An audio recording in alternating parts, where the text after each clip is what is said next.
તો પાલનપુર પાલિકામાં ઉમેદવારોનું ચિત્ર સ્પષ્ટ થતાં જ રાજકીય ગરમાવો ફેલાયો છે। આ વખતે નેતાઓ માટે ચૂંટણી પ્રચાર સહેલો નથી, કારણ કે પાલનપુરના અનેક વોર્ડમાં પોસ્ટર વોર શરૂ થયું છે। ક્યાંક નેતાઓની પ્રવેશબંધીના બેનર તો ક્યાંક વિકાસના નામે મજાક ઉડાવતા પોસ્ટર્સ। ચૂંટણી ટાણે ડોકાતા નેતાઓ સામે મતદારોમાં ભારોભાર રોષ પ્રવર્તી રહ્યો છે। વોર્ડ નંબર 2 હોય, વોર્ડ નંબર 4 હોય કે વોર્ડ નંબર 8 હોય, તમામ વોર્ડમાં પાયાની સમસ્યા ઉકેલવામાં નેતાઓ નિષ્ફળ રહ્યા છે। શું કહો છો, કેમ ચૂંટણી નજીક છે તો આવા પોસ્ટરો લગાવવા પડ્યા? કેમ વોર્ડથી દૂર રહેવાનો નિર્ણય?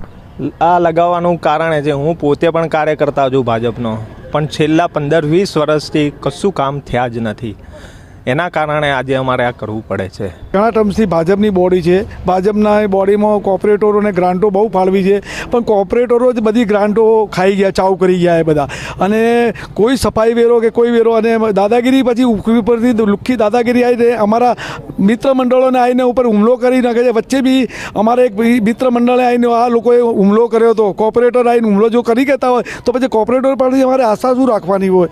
અમે જન્મ્યા ત્યારથી ભાજપના જ વોટર્સ હતા, પરંતુ આ વિસ્તારમાંથી એવું છે કે ડીપીથી આ બાજુ કોઈ યુવાનને ટિકિટ આપવામાં જ નથી આવતી, ભલે એ ગમે તેટલા વર્ષોથી ભાજપમાં હોય, ગમે તેટલું કામ કરતો હોય, બરાબર છે, પણ એની નોટ લેવામાં આવતી નથી।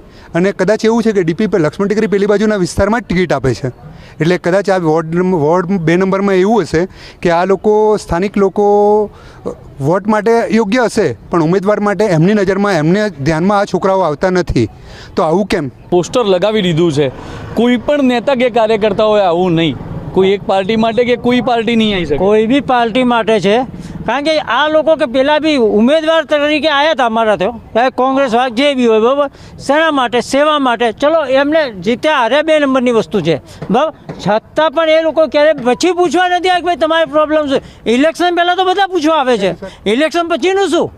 તમારે જો આગળ ચાલવું હોય તો આગળ પછી બી અમારી સાથે રહો ને, એ વખતે તો કોઈ હોતું જ નથી અમારી સાથે। અત્યારે આ પાલનપુર વોર્ડ નંબર 2ના રહીશોમાં રોષ જોવા મળી રહ્યો છે, અને આ રોષના કારણે જ આ પોસ્ટર કે કોઈ નેતા કે કાર્યકર્તાઓએ આ વિસ્તારમાં પ્રવેશ કરવો નહીં, એના પોસ્ટરો પણ આ જ કારણે લાગેલા જોવા મળી રહ્યા છે। મહત્વની વાત તો એ છે કે જે પ્રકારે આ લોકશાહીનો અવસર છે, ને આ લોકશાહીના અવસરમાં વહેલી તકે આ નેતાઓ કે જે પણ રાજકીય આગેવાનો હોય તે પહોંચે અને આ જે વિસ્તારના સ્થાનિકો છે તેમના પ્રશ્નોનો હલ કરશે કે કેમ, તે હવે એક મોટો સવાલ છે। ધવલ જોશી, સંદેશ ન્યૂઝ।